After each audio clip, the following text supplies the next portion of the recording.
Hello and welcome to SEGA News Bits. I'm Barry, with me is George. Hello everyone.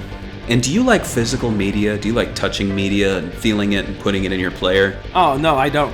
Oh, well, I do. And thankfully, the people at Discotech Media know we do, because for the longest time they've been teasing and telling us that there will be the SEGA Hard Girls anime as well as the Sonic X English version of the anime coming to DVD. And it's taken a long time. They've finally got solid release dates, at least for Sonic X.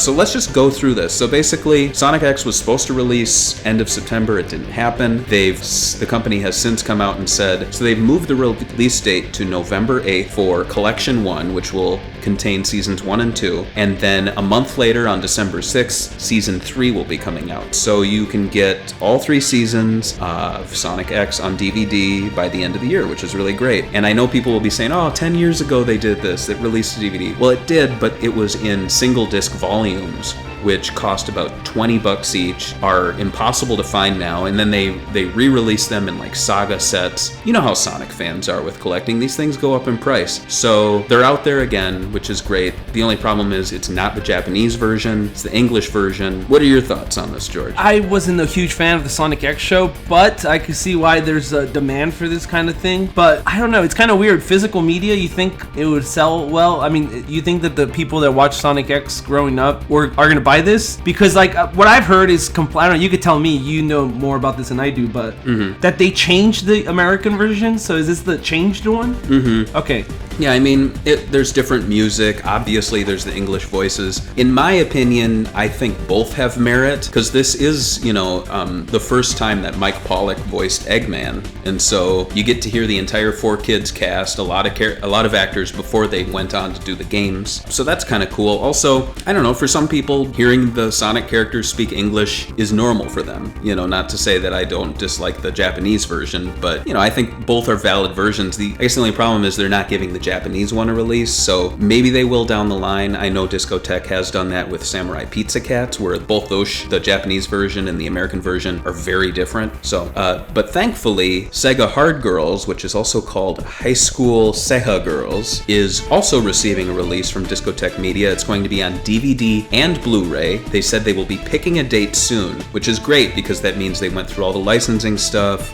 They don't have any rights issues. It's just they're going to pick a date. And what's also great is, like I said, it's going to be on Blu-ray as well, which I don't think is something they announced before. And I know this show was released in HD. It's made, I personally think the animation style is crap, but I love the show. I mean, SEGA Hard Girls? Yeah. Like, I love the concept of the show and all the guest characters. I think the animation style's crap. Having said that, before you hit the dislike button, I love a lot of the Adult Swim shows, and they have crap animation. Space Ghost Coast to Coast is one of my favorite shows. Terrible animation. Yeah, but I don't think that's a negative, because it does have crap. You either have good animation or you have crappy animation. I mean, there's a scale. Yeah. And this one is very low budget. You could tell by just looking at the show. Oh, for sure.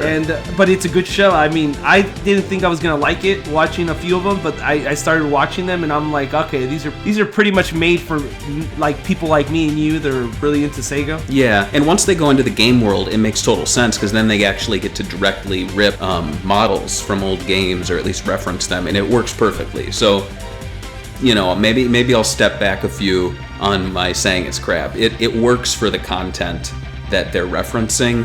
It's just, it's going to take you an episode or two to really get into it, in my opinion. And I don't know. I think I think that's like the worst thing about the show is just the animation, which is not I don't think that big of a negative, because it's entertaining. I did notice on Sonic X, the cover, they don't have Chris on there. What's up with that? Yeah, that's interesting. Yeah, they're definitely downplaying Chris.